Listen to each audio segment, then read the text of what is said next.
Fifth day of December 2025. My name is Kurt, and this is my daily good life meditation, a live video journaling exercise that I do every morning at 5:30 a.m. to remember my life objectives and principles, those which are outlined in my book, Going Alone. I also use this time to think about the last 24 hours and how I did with any noteworthy challenges or opportunities that I met. I review my creed and I prepare for the coming day. Quick hello to new subscribers to the channel. It's good to have you here. I'm Kurt. I'm a 61-year-old retired American living here in the countryside of Japan. I do this exercise every morning. It's a private journal that I do publicly, so you're welcome to watch and leave comments or criticisms as you see fit, which I will read at the end. Please note that I do talk about death reliably every day, so if that's a sensitive subject for you, you've been given heads up. All right, looking at my notes from yesterday, I have two notes here. One is that it was a peaceful day. It was a very nice day yesterday, better than the day before. I slept well.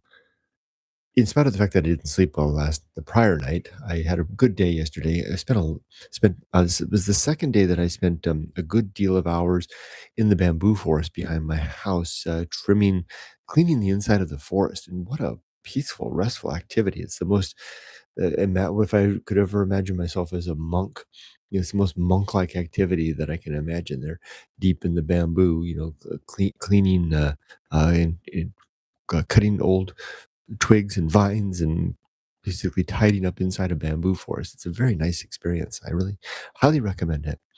I also spent a good deal of time yesterday preparing for travel. I've got my suitcase next to me. It's pretty much packed up, pretty much ready to go.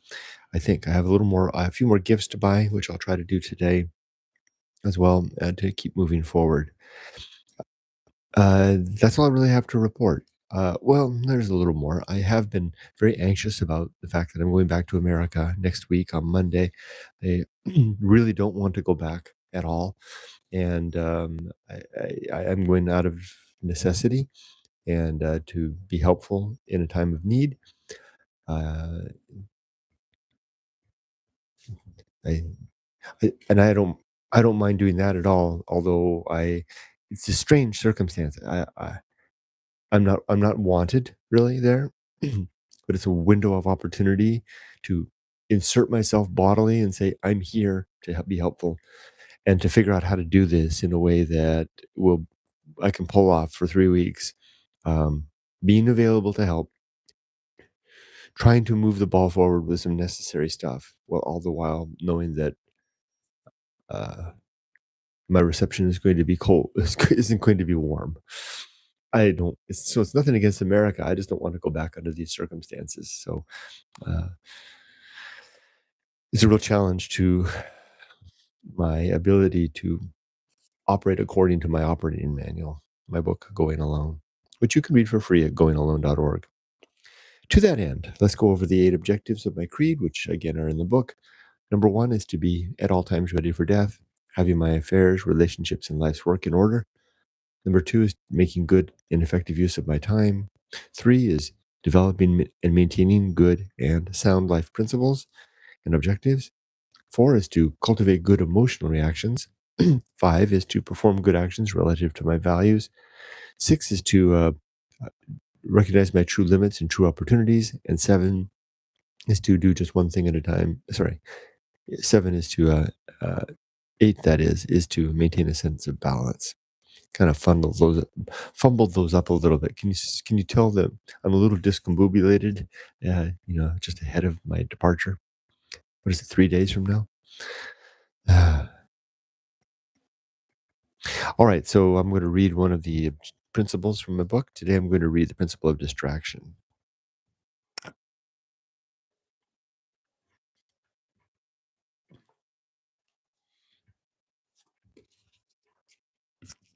Page 263 of the hardbound edition of Going Alone. The principle of distraction, opening with a quote from Matthew Arnold. Good gosh, it's so dark I can't read. Hold on.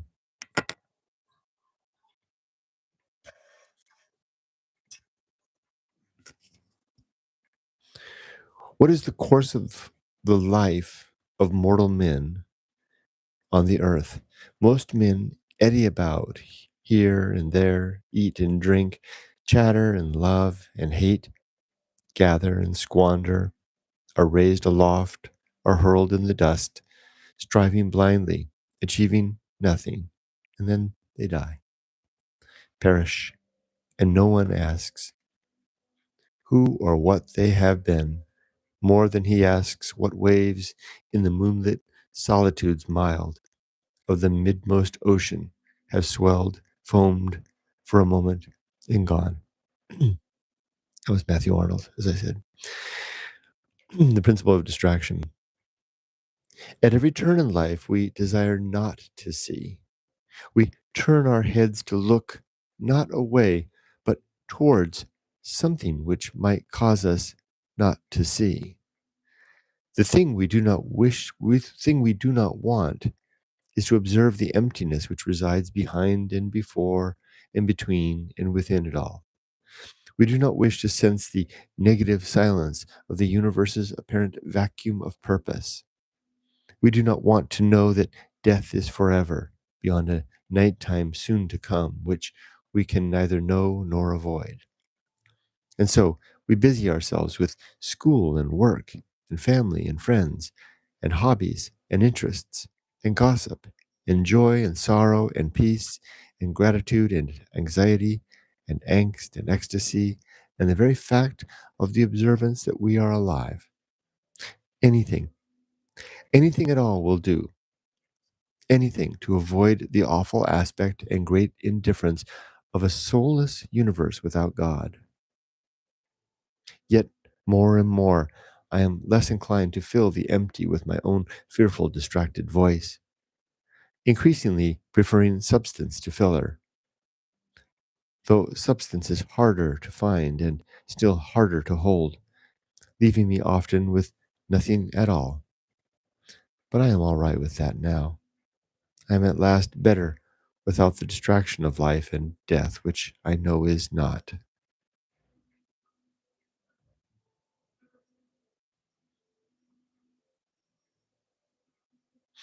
Nevertheless, I continue to play in the sand, looking for sand, digging for sand, everywhere sand, like all of us, distracted by sand in our quest for sand. So much busyness, so much fuss and bluster, so much restless apparent life.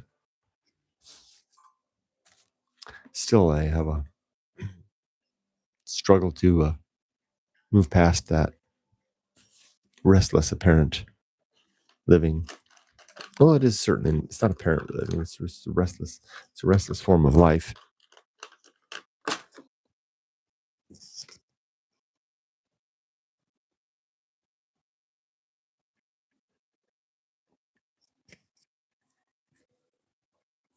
As for today, I'm going to meet Jim Mully at noon 30 at Starbucks down the street. And we're going to go over a few things and talk a bit and catch up before I go. And I'll hopefully do some shopping for some of the, like I said, that outstanding shopping that I have to do for my trip, and then finish my packing. Good morning, Tim. Well, weather check for the UK at 8:34 p.m. is 4.1 Celsius and 95% humidity. Heavy rains today from dawn to dusk. I may start building an ark this weekend. Can't tell. Looks like the thermometer outside fell over again. I can't even tell what temperature or humidity is here. Stay dry. Tim says, or Elvina. Hello, Elvina. Good afternoon, Kurt. Hello to Tim. Tim says, I caught up with yesterday's stream today as I missed it. Yeah, we missed you. Thanks for the shout out at the end. Very welcome. It's good to see you again. Tim says hi to Elvina. Elvina says, very cold here in Mimico today, -7 degrees, wind with a wind chill at -14. Wow. Sunny with occasional snow squalls. Good luck staying warm. Evelyn, hi Evelyn. Hi Kurt and Tim in Athens, Greece. It's 15 degrees and 88% humidity, torrential rain and thunderstorms all afternoon due to Storm Byron. Tomorrow, the forecast is expected to be the same. Wow. Tim says hi to Evelyn. Evelyn says, are you going to sit on the famous bench? No, we're not. We're going to meet at Starbucks down the street. That was Jim's call. We were going to meet at the bench, but it's going to be a cold day today. So Jim called it out for Starbucks, which is literally a hop, skip, and jump down the street from the bench at Family Mart. And Elvina says hi to Evelyn. All right, well, I'm going to go ahead and sign off. I have more preparations to do, readying my mind, preparing a plan of action, an operational readiness plan for my return to America, as I imagine Evelyn is doing as she prepares to return to America as well, to face down your own challenges there, right? Don't we all?